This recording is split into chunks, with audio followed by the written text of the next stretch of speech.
Summer heat భరించలేనంతగా మారినప్పుడు air conditioner ఇచ్చే చల్లటి గాలి కంటే ఏదీ హాయిగా అనిపించదు. ఫర్నెస్ వేడిని జనరేట్ చేసినట్టే ఈ మెషీన్లు కూడా చల్లటి గాలిని మ్యానుఫ్యాక్చర్ చేస్తాయని మనం తరచుగా ఇమాజిన్ చేసుకుంటాము. కానీ రియాలిటీలో ఒక రూమ్ని కూల్ చేయడమంటే థర్మల్ ఎనర్జీని ఫిజికల్గా అవుట్డోర్స్కి రీలోకేట్ చేయడమే. ఈ ప్రాసెస్ పూర్తిగా ఎవాపరేషన్ పైనే డిపెండ్ అవుతుంది. ఇది మన బాడీ స్వెట్ ద్వారా టెంపరేచర్ని రెగ్యులేట్ చేయడానికి యూజ్ చేసే సేమ్ మెకానిజం. ఇది లేటెంట్ హీట్ ఆఫ్ వేపరైజేషన్ ద్వారా డ్రైవ్ చేయబడుతుంది.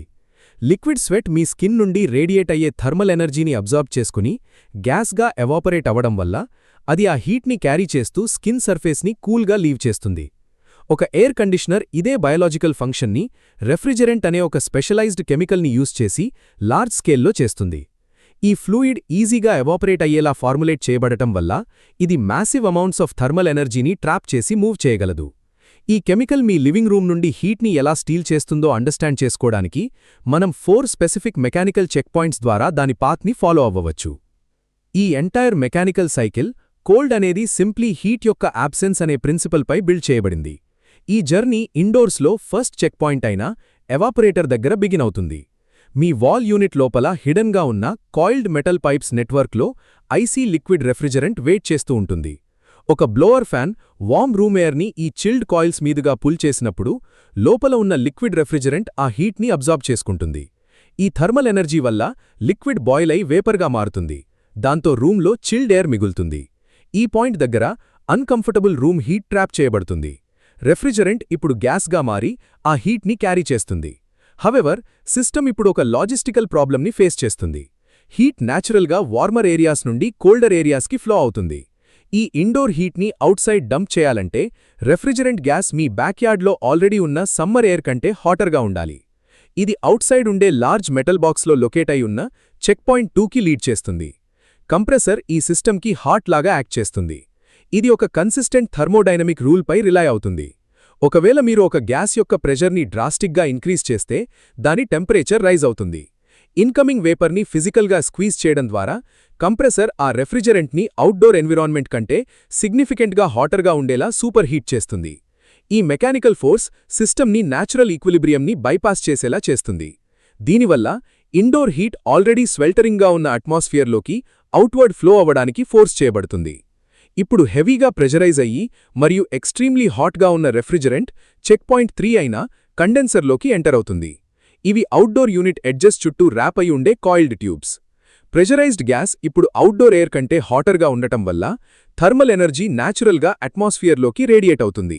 దీనికి ఒక లార్జ్ ఫ్యాన్ ఎయిడ్ చేస్తుంది. రెఫ్రిజరెంట్ ఈ హీట్ని లూజ్ అవ్వడం వల్ల అది తిరిగి లిక్విడ్ స్టేట్లోకి కండెన్స్ అవుతుంది. రెఫ్రిజరెంట్ రూమ్ యొక్క హీట్ని సక్సెస్ఫుల్గా డిస్కార్డ్ చేసింది. హవెవర్ అది ఇంకా ఇంటెన్స్ ప్రెషర్లో ఉన్న వార్మ్ డెన్స్ లిక్విడ్ మాత్రమే. అంటే మీ హోమ్ నుండి మోర్ హీట్ని అబ్జార్బ్ చేయడానికి అది ఇంకా కోల్డ్గా లేదు.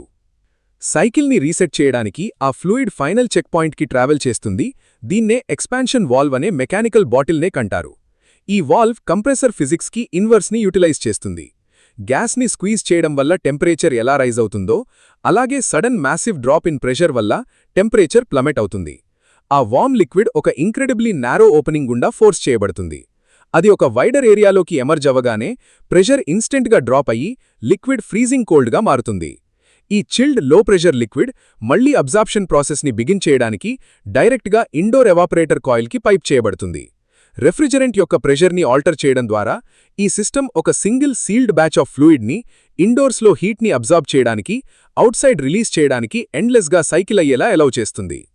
ఫుల్ సైకిల్ని చూస్తే ఒక ఎయిర్ కండిషనర్ అనేది ఎనర్జీని ఒక జోన్ నుండి ఇంకో జోన్కి మూవ్ చేసే మెకానికల్ హీట్ రిలోకేషన్ సిస్టమ్ అని మనకు అర్థమవుతుంది. ఈ కంటిన్యూయస్ హీట్ మూవ్మెంట్ ఒక సైడ్ ఎఫెక్ట్ని ట్రిగర్ చేస్తుంది. అదే డీహ్యూమిడిఫికేషన్.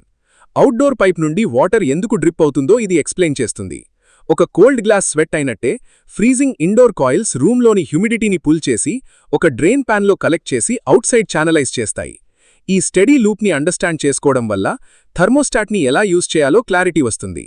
టార్గెట్ని 16 డిగ్రీస్ సెల్సియస్కి సెట్ చేయడం వల్ల గాలి మరింత చల్లగా మారదు లేదా హీట్ రిమూవల్ ఫాస్టర్ అవ్వదు.